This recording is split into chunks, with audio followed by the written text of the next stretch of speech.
Good morning class. तो एक बार फिर से आपका इतिहास के क्लास में स्वागत है और ये सारे कॉम्पिटिटिव एग्जाम्स के लिए काफी महत्वपूर्ण है। अभी तक आपने क्या क्या जाना उसके बारे में थोड़ा सा जानते हैं। सबसे पहले हम लोग जो पढ़ाई कर रहे थे मगध वंश की शुरुआत किए थे, नहीं मगध जो साम्राज्य था जिसमें पहला जो वंश आया था प्राचीनतम वंश, उसका नाम बता सकते हैं आप लोग? उसका नाम क्या था? प्राचीनतम बृहद्रथ वंश। बृहद्रथ का बेटा का नाम आपको याद था? जरासंध था। ठीक है, बृहद्रथ था। और मगध पर जो पहला वंश आया जो लिखित रूप में हम लोग को मिलता है वह था कौन? हर्यक वंश। हर्यक वंश के संस्थापक का नाम था, क्या नाम था? बिंबिसार। नहीं, बिंबिसार। बिंबिसार की हत्या कौन करता है? उसका बेटा अजातशत्रु। अजातशत्रु का कौन हत्या करता है? उसका बेटा उदयन। इसलिए इसको पितृवंशा के नाम से भी जानते हैं, पितृहंता वंश के नाम से जाना जाता है। तो हम लोगों ने मगध में जो बार बार एक चीज को ले रहे हैं, मगध में आपने क्या देखा? हसीन माशुका के साथ, यही था ना आपका कोडिंग, हसीन माशुका के साथ। तो हम लोगों ने हर्यक वंश कंप्लीट कर लिया, शिशुनाग वंश कंप्लीट कर लिया, नंद वंश कंप्लीट किया। अब कौन सा वंश चल रहा था?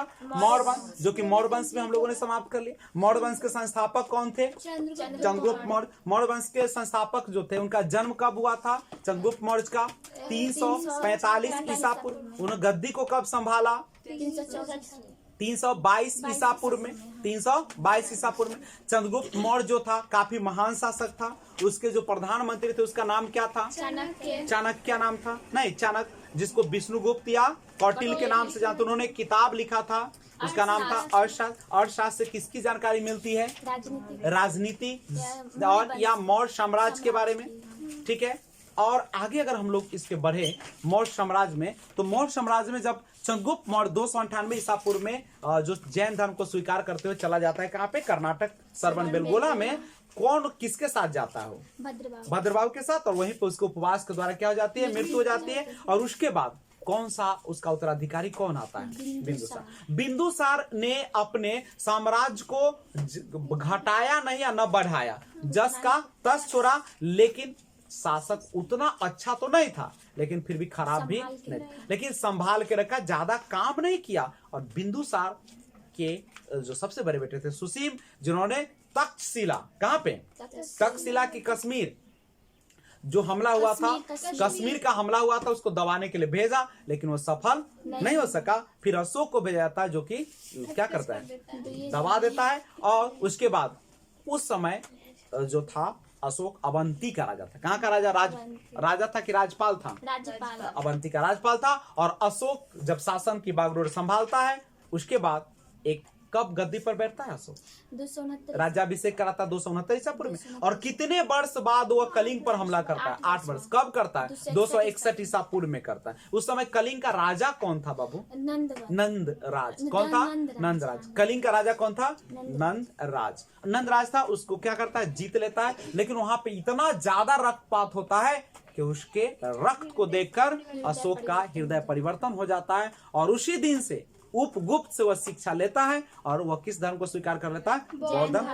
बौद्ध धर्म को अशोक संभाल लेता है। और बौद्ध धर्म को ही नहीं संभालता, बल्कि वह सारे धर्मों को इज्जत करता है, सम्मान देता है और किसी के साथ भेदभाव नहीं करता है। और उसके बाद हथियार डाल देता है, जिसके कारण वो उसकी क्या हो जाती है? कमजोर शक्ति हो जाती है। खजाना धीरे धीरे क्या होने लगता है? खाली होने लगता है। और उसके बाद उसका जो अशोक है, उसका बेटा कौन है? उसका बेटा महेंद्र और बेटी संघमित्रा दोनों श्रीलंका जाते हैं, जहां पे सिंहल द्वीप, कहां पे? सिंहल द्वीप पे। वहां पे लोग इनकी बातों को क्या कर लेते हैं? समझ जाते हैं, बातों से प्रभावित हो जाते हैं महेंद्र और संघमित्रा से। और सिंहल द्वीप के आसपास सभी जो है वहां श्रीलंका में बौद्ध धर्म को अपना लेता है। मौर्य वंश में जो है अशोक के समय मौर्य वंश काफी विस्तार किया, बौद्ध धर्म का काफी प्रचार हुआ। नहीं, लेकिन चूंकि हथियार जब आप नहीं उठाते हैं तो आपकी शक्ति कमजोर हो जाती है, लोग डरना बंद कर देता है। और उसके बाद कोई ऐसा शासक नहीं आया अशोक के बाद जो उस गद्दी को संभाल सके। कमजोर होती गई। और एक राजा था जो सबसे अंतिम राजा का विवरण मिलता है, जिसका नाम था बृहद्रथ। क्या नाम था? मौर्य वंश के सबसे अंतिम राजा जिसका विवरण मिलता है वो कौन था? बृहद्रथ था। कौन था? बृहद्रथ था। वो एक और बृहद्रथ है जो आपने देखा था मगध पर सबसे प्राचीनतम वंश के भी संस्थापक जो है बृहद्रथ था। लेकिन यहाँ पर जो बृहद्रथ वह मौर्य वंश का कौन सा राजा है? अंतिम राजा है। लेकिन उसका एक सेनापति था जिसका नाम था पुष्यमित्र शुंग। कौन सा था? पुष्यमित्र शुंग था। और वह सेनापति था और वो समझ रहा था कि मेरा जो राजा है वो क्या है? बिल्कुल कमजोर है। मेरा राजा कैसा है? बिल्कुल कमजोर है। और जब कमजोर है राजा, वह बचवा, जब राजा क्या है? कमजोर है, तो सेनापति क्या करता है कि किसी को भेजता है और वो उसको सलाम ऐसे ठोकता है और इधर से उसको क्या करता है? खट सिना जय श्री राम। और इस तरीके से क्या हो जाता है? बृहद्रथ की हत्या कर देता है उसका सेनापति। कौन? पुष्यमित्र शुंग। और एक नए वंश की स्थापना करता है जिसका नाम है पुष्यमित्र शुंग ने एक नया वंश लाया। वो कौन सा वंश लाया?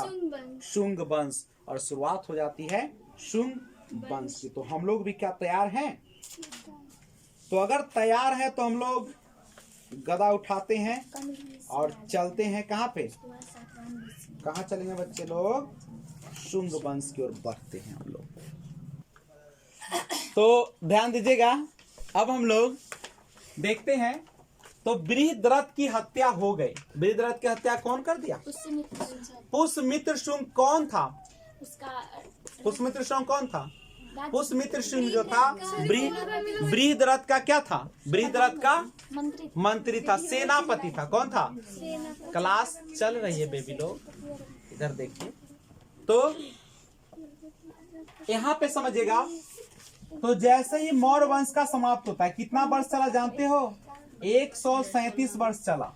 मौर्य वंश कितने दिनों तक शासन किया भारत में? 137 वर्ष। और दुर्भाग्य, अपनों ने लूटा गैरों में कहाँ दम था ना। मेरी कश्ती थी डूबी जहाँ पानी कम था। बृहद्रथ जब कमजोर पड़ा तो उसका फायदा उठा लिया उसका सेनापति। इसीलिए जब आप किसी के संरक्षक में रहते तो अपना भी ख्याल, विश्वास मत कीजिए। न होते वो चकुओ रख ले रहिए, ठीक है? वो वार करे तो कला भोंक देना पे, ठीक है? तो यहाँ पे समझो। तो शुंग, बउआ लोग, शुंग, पुष्यमित्र शुंग, इसने क्या किया? सबको पता चला, मौर्य वंश का अंत कर दिया। और ये चूंकि ब्राह्मण जाति का था। कौन जाति का था? ब्राह्मण जाति का था। इसीलिए इसने जो अपना साम्राज्य बढ़ाया उसको नाम क्या रखा? ब्राह्मण साम्राज्य। कौन साम्राज्य? पूछेगा ब्राह्मण साम्राज्य की स्थापना किसने किया? पुष्यमित्र शुंग। ब्राह्मण साम्राज्य का स्थापना किसने किया?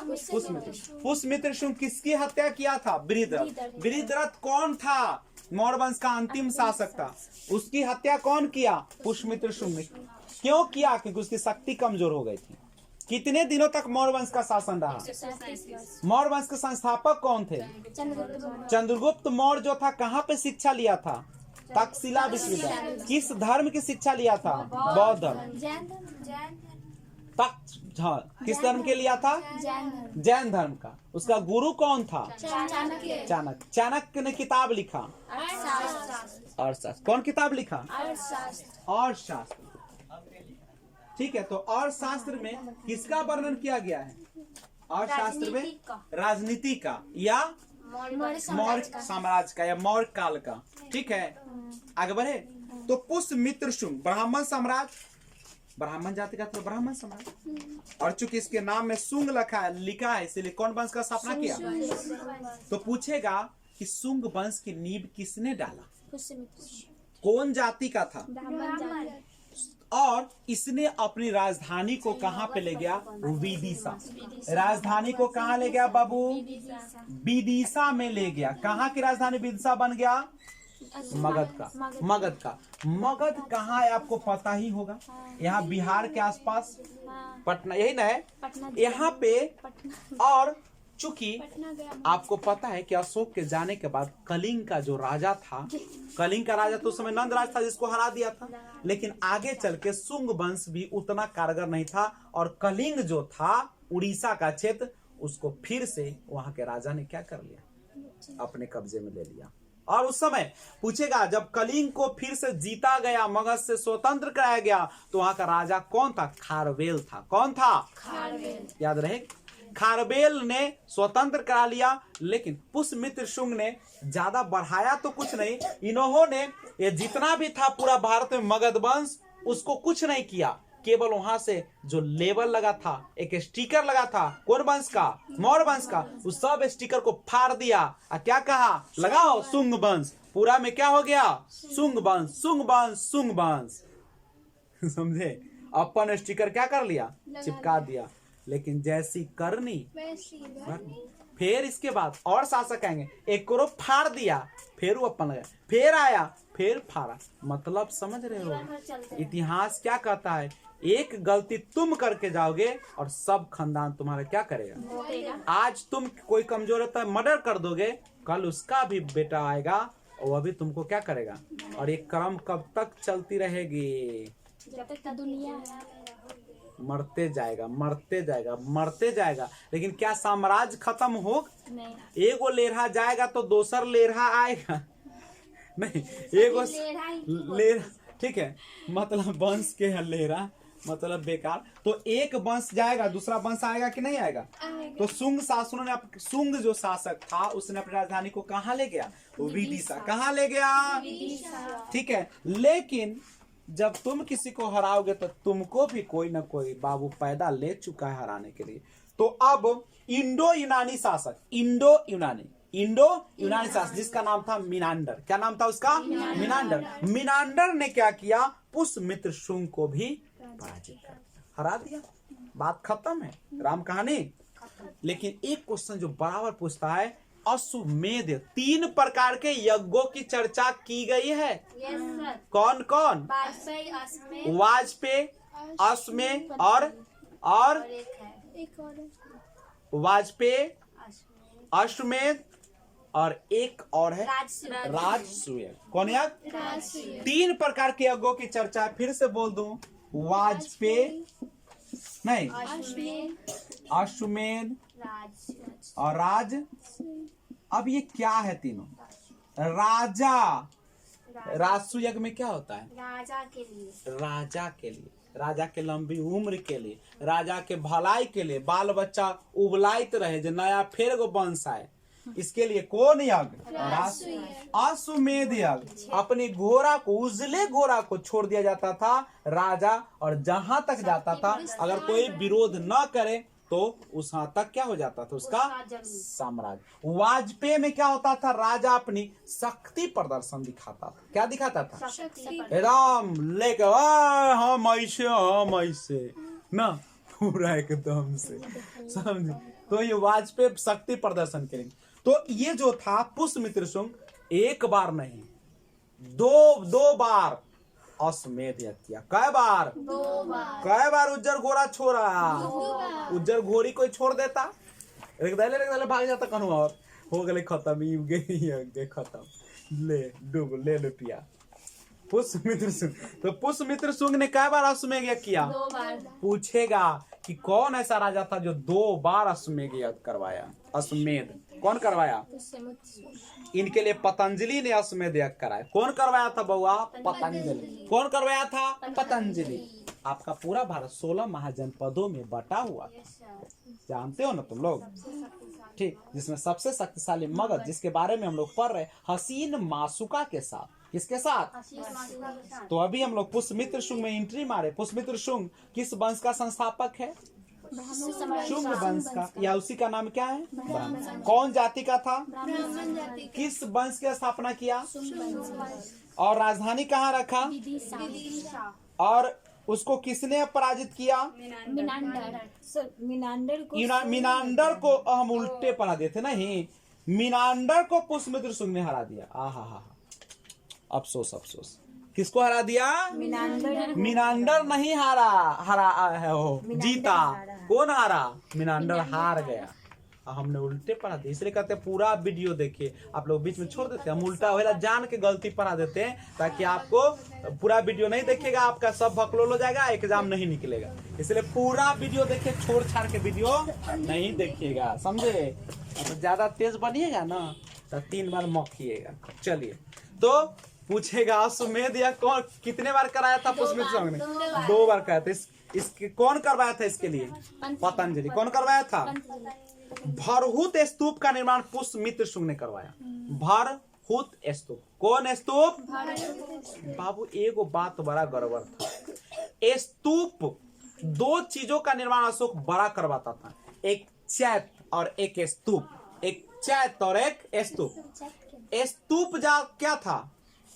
स्तूप जो था जहां पे धार्मिक लोगों का वहां बैठक होता था, बौद्ध धर्म के लोग बैठकर क्या करते थे, विचार विमर्श सम्मेलन होता था। और चैत्य क्या होता था? लोगों को रहने के लिए जो जगह था उसको क्या कहा जाता था? चैत्य।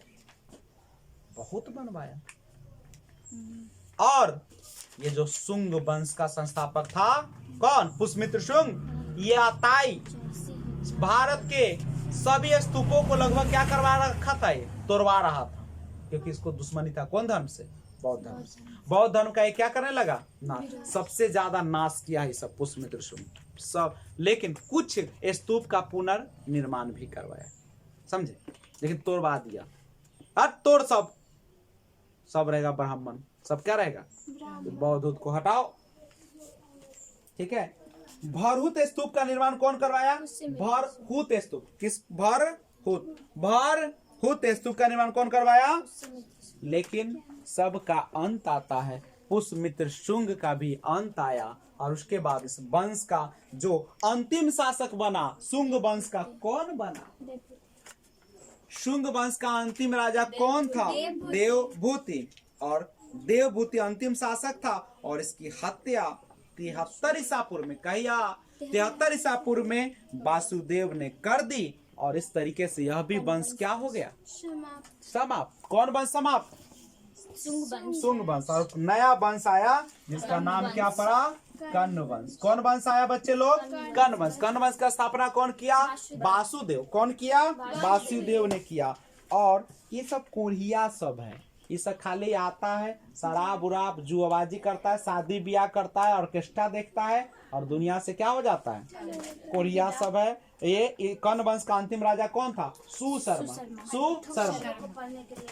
ठीक है। और गया से गया, हम तो डूबे सनम तुमको भी ले डूबे। तो इसी प्रकार से यह जो था कर्ण वंश का अंतिम राजा कौन बन गया? सुशर्मा। इतना निम्न होता है, एक गो वंश रहता, हम लोग पढ़ाते रहते हो करे, ओकर बेटा तब ओकर बेटा तब ओकर बेटा आया, वैसी रहा गया, तो ये बीच में मार दिया, तब याद करो। नहीं माने बहुत सारा चीज, तो अब सब डुबा देगा। अंतिम कौन वंश के संस्थापक वासुदेव, और अंतिम राजा कौन हो गया? सुशर्मा। सुशर्मा क्या हो गया? चला गया। सुशर्मा क्या हो गया? चला गया। कहाँ गया? ऊपर गया। तो ध्यान दीजिएगा बच्चे लोग, तो कर्ण वंश का अंतिम राजा कौन था? सुशर्मा। कर्ण वंश का अंतिम राजा कौन था? सुशर्मा। रहा कि गया? कौन ले गया? सीमुख जो है 60 ईसा पूर्व में सुशर्मा की क्या कर दिया? खत्म हो गया। कहानी क्या हो गया? किसका कहानी खत्म हो गया? कर्ण वंश का। कर्ण वंश का अंतिम राजा कौन? सुशर्मा। सुशर्मा का कहानी कौन खत्म कर दिया? सीमुख। और सीमुख आया तो क्या करेगा? सूतल तो नहीं रहेगा। कौन वंश का स्थापना किया? और मगध का अंतिम राजवंश कौन है? सातवाहन। तो इस तरीके से सातवाहन वंश का स्थापना कर दिया। कौन किया? सुशर्मा ने। किसको हत्या, सॉरी, सुशर्मा की हत्या करके सीमुख ने सातवाहन वंश का स्थापना कर दिया। और सातवाहन शासकों ने अपनी राजधानी कहाँ पे पता है? प्रतिष्ठान में स्थापित किया। कहाँ पे किया? प्रतिष्ठान कहाँ है? महाराष्ट्र और महाराष्ट्र के औरंगाबाद जिला में। महाराष्ट्र के कौन जिला में? औरंगाबाद जिला में। और वहीं पे है बीबी का मकबरा नहीं है, बीबी का मकबरा कहाँ है? औरंगाबाद। और दूसरा ताजमहल वहीं पे, कहाँ पे है? और उसी को बीबी का मकबरा कहते। कौन बनवाया था? औरंगजेब। कौन बनवाया था? औरंगजेब। बड़ी अताई था, पता है कि हिंदू मंदिरों को तोड़वा दिया था, नहीं पता है। और 9 में जो सिख गुरु थे तेग बहादुर, उसको भी क्या कर दिया था? उसको कुचवा दिया था, नहीं चिनवा दिया था। कभी कर दिया था? कहाँ चिनवा दिया था? 10वां गुरु कौन था? गुरु गोविंद सिंह। चिनवाना का मतलब होता है कि यहाँ पे हम जैसे खड़े हैं और चारों तरफ से दीवार जोड़ ले हैं और ऊपर से पूरा जोड़ कर क्या कर दिया? सांस लेने के लिए भी नहीं छोड़ा। अरे सांस लेके छोड़ेगा? छोड़ेगा, अब वो में हवे नहीं जाएगा, मर जाएगा दम घुट के उसका। मर जाएगा। बुर्बक था वो, चक्कू पेट में रख ले रहता। पेट में कैसे चक्कू रखते? चल ना चेक खा जाते रहे चक्कू। प्लेट रख ली था चलो। सबसे अच्छा। चलो सब चेक होता है उसमें, ठीक है। तो इस तरीके से सातवाहन वंश के प्रमुख शासक आए, कौन कौन जानते हो? सीमुख, सातकर्णी, गौतमीपुत्र। सातवाहन वंश के प्रमुख शासक कौन आया? सीमुख, सातकर्णी, गौतमीपुत्र, सातकर्णी, वशिष्ठी पुत्र, पुलुमावी और यक्षरी। बहुत खानदान छेरा ना। और उसके बाद सातकर्णी जो था दो अश्वमेध यज्ञ करवाया। कै गो करवाया? 2 गो। इससे पहले 2 गो अश्वमेध यज्ञ कौन करवा के गया था पता है तुम लोग को? पुष्यमित्र सिंह का। पुष्यमित्र शुंग जो था कितने बार अश्वमेध करवाया था? 2 बार। कौन? सातकर्णी भी कै बार करवाया? 2 बार। तथा एगो राजसू यज्ञ करवाया। राजसू यज्ञ का मतलब होता है राजा के लंबी उम्र के लिए, राजा के अपनी कौन चीज के लिए? हित के लिए, राजवंश के बढ़ोतरी के लिए जो यज्ञ होता है राजसू यज्ञ होता है। कौन होता है? और अश्वमेध यज्ञ जो होता है अपने साम्राज्य विस्तार के लिए घोड़ा छोड़ा, तो उज्जर घोड़ा छोड़ा जाता है कांख पर लगा के, उसके माथे पे लिखा होता है। हाँ। और सातवाहन शासकों के समय के प्रसिद्ध जो साहित्यकार थे उसका नाम था हाल और गुणार। हाल और गुणार। कौन था बुआ? हाल और। बताइए ब्राह्मण साम्राज्य या शुंग वंश का स्थापना कौन किया? कौन जाति का था? ब्राह्मण जाति का। इसलिए कौन वंश साम्राज्य बनाया? ब्राह्मण साम्राज्य। अपनी राजधानी को कहाँ ले गया? विदिशा। मीनांडर को कौन पराजित किया? पुष्यमित्र सिंह ने कितने बार अश्वमेध यज्ञ करवाया? पतंजलि ने कौन करवाया था इनके लिए? पतंजलि ने। भरूत स्तूप का निर्माण कौन करवाया? शुंग वंश का अंतिम शासक कौन था? देवभूति। शुंग वंश का अंतिम राजा कौन था? देवभूति। अंतिम कौन था? देवभूति। और कर्ण वंश का स्थापना कौन किया? उसका अंतिम राजा कौन था? सुशर्मा का। सीमुख ने किसकी हत्या किया? कौन वंश का स्थापना किया?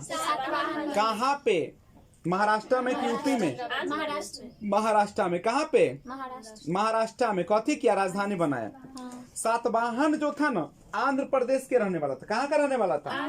लेकिन राजधानी जो था प्रतिष्ठान वह बनाया था कहाँ पे? महाराष्ट्र, औरंगाबाद में। और सातकर्णी का एगो अश्वमेध यज्ञ करवाया, एगो राजसू। सातवाहन शासकों के समय प्रसिद्ध साहित्यकार रहता था हाल और गुणार। हाल और गुणार। हाल और गुणार, ठीक है। और बृहत कथा नामक पुस्तक जो है वह कौन लिखा था? हाल ने लिखा था गाथा सप्तशती। हाल ने कौन किताब लिखा? गाथा सप्तशती। और गुणार ने लिखा बृहत कथा। गुणार ने लिखा बृहत कथा। बृहत कथा के लेखक कौन है? और गाथा सप्तशती के और सातवाहन शासक इसीलिए प्रसिद्ध है कि उन्होंने चांदी, तांबा, सीसा, प्रोटीन और कांसा के मुद्रण चलाया। कौन चलवाया? चांदी, तांबा, सीसा, प्रोटीन और कांसा। चांदी, तांबा, सीसा, प्रोटीन, कांसा। चांदी, तांबा, सीसा, प्रोटीन, कांसा। याद हो गया? चांदी, तांबा, सीसा, प्रोटीन, कांसा। कितना अच्छा से याद हो गया। ये कौन वंश क्या किया? मुद्रा चलाया। क्या चलाया? भारत की मुद्रा क्या है? रुपया। अच्छा, ब्राह्मणों को भूमि देने की प्रथा का आरंभ कौन करवाया था? ब्राह्मणों को कौन दान देता था? कौन चीज का? क्या देता था बउआ? भूमि, जमीन दे देता था, ठीक है। सातवाहनों की राजकीय भाषा क्या थी? प्राकृत। लिपि कौन थी? ब्राह्मी। प्राकृत और ब्राह्मी, लिपि ब्राह्मी। और देखिएगा यहाँ के जब देखा गया साम्राज्य को तो मातृसत्तात्मक जैसा दिखा, लेकिन देखो राजाओं के नाम उनकी माताओं के नाम पर रखने की प्रथा थी, जैसे गौतमी पुत्र, वशिष्ठी पुत्र। लेकिन सातवाहन राजकुल पितृतंत्रात्मक, क्योंकि राज सिंहासन का उत्तराधिकारी कौन होता था? देखो उत्तराधिकारी पुत्र होता था, लेकिन नाम माता का चलता था, बाप का नाम नहीं चलता। कोई दिक्कत है तो बोलो। सातवाहन शासकों ने ग्रामीण क्षेत्रों में प्रशासन का काम गौलमिक को सौंपा। किसको? गौलमिक एक सैनिक टुकड़ी का प्रधान होता था, जिसमें 9 रथ, 9 हाथी और 9 घोड़ा रखता है। 25 कला कर दिया। 9 रथ, 9 हाथी, 25 घोड़ा, 45 पैदल। 9 रथ, 9 घोड़ा, 9 रथ, 9 हाथी, 25 घोड़ा, 45 पैदल। 9 रथ, 9 हाथी, 9 रथ, 9 हाथी। अब 25 घोड़ा 45 है। ये कथी था? गौल में। कौन में रहता था? गौल में। एक प्रधान होता था गौल में। कौन होता था? गौलमिक। सैनिक का प्रधान कौन होता था? गौलमिक। आई कौन क्षेत्र का प्रशासन देखता था? ग्रामीण। सातवाहनों की महत्वपूर्ण स्थापत्य कृतियां, स्थापत्य माने समझा छो ना, भवन वन। कार्ले का चैत्य बहुत इंपॉर्टेंट है। कार्ले का चैत्य, अजंता एवं एलोरा की गुफा का निर्माण, अमरावती कला का विकास, सातकर्णी एवं अन्य सभी सातवाहन शासक दक्षिणापथ के स्वामी कहे जाते थे। ठीक है, तो सुनो, सातवाहनों की महत्वपूर्ण स्थापत्य कृतियां पूछेगा कि सातवाहनों की महत्वपूर्ण स्थापत्य कृतियां कौन है? कार्ले का चैत्य। कार्ले का चैत्य, कहिया का चैत्य? कार्ले का चैत्य। और अजंता का और एलोरा का कौन चीज? गुफा। एलोरा की गुफा। अमरावती कला का विकास। अमरावती कला का विकास सब कौन किया? सातवाहन। कौन किया? कोई दिक्कत है? बोलो बउआ। अब ब्राह्मणों को जो भूमि अनुदान में दिया जाता था वो कौन चलाया? सातवाहन शासकों ने कौन कौन चीज का सिक्का चलवाया? मुद्रा। चांदी, तांबा, सीसा, प्रोटीन, कांसा। चांदी, तांबा, सीसा, प्रोटीन, कांसा। गेहूं, जौ, चना, मटर, सरसों, आलू, राई। कौन फसल है? कौन फसल है? रगराए वाला रबी फसल। गेहूं, जौ, चना, मटर, सरसों, आलू, राई। गेहूं, जौ, चना, सरसों, आलू, राई। मक्का उसमें नहीं ना आया। ठीक है, तो ये रबी फसल है। बच गया सब कौन फसल? ऐसो समझ जाइए, रबी फसल माने रगड़ाएगा। गेहूं रगड़ कर खाएंगे रोटी। तो और किसको रगड़ के खाइएगा? और के खून तो रगड़ के चाहे देह रगड़ के खा जाए ना। नहीं वो बात नहीं, बात यहाँ एक कोडिंग है, कोडिंग अपना दिमाग से। गेहूं, लेकिन ऐसे याद रखना है, गेहूं, जौ, चना, सरसों, आलू, राई, मटर। गेहूं, जौ, चना, सरसों, आलू, राई, मटर। जैसे कोई कहते कि तू अपन प्रेमिका के नाम भूल जो, तो भूल जाते सपनों में। लेकिन शादी का भूल जाते नकधुन्नी में। हाँ, पहले कहते थे प्रिया प्रिया, आप कहते सुप्रलेखा सुप्रलेखा।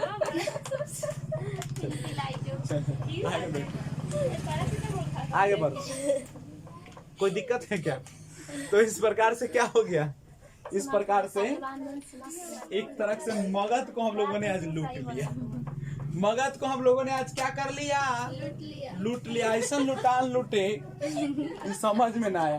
तो लेकिन हम लोग आगे के क्लास में इसका क्या करेंगे? डिटेल करेंगे। क्या करेंगे? डिटेल। और बढ़िया से एगो झलक तो मिल गया ना? मिला कि नहीं? तो अब हम लोग अगले क्लास से देखेंगे कि क्या होता है इतिहास की और आगे। ठीक है, तब तक जय हिंद, अच्छे से रहिए। कल 5 सितंबर गुरुओं के प्रति आस्था दिखाइए, श्रद्धा दिखाइए। जय हिंद, जय भारत।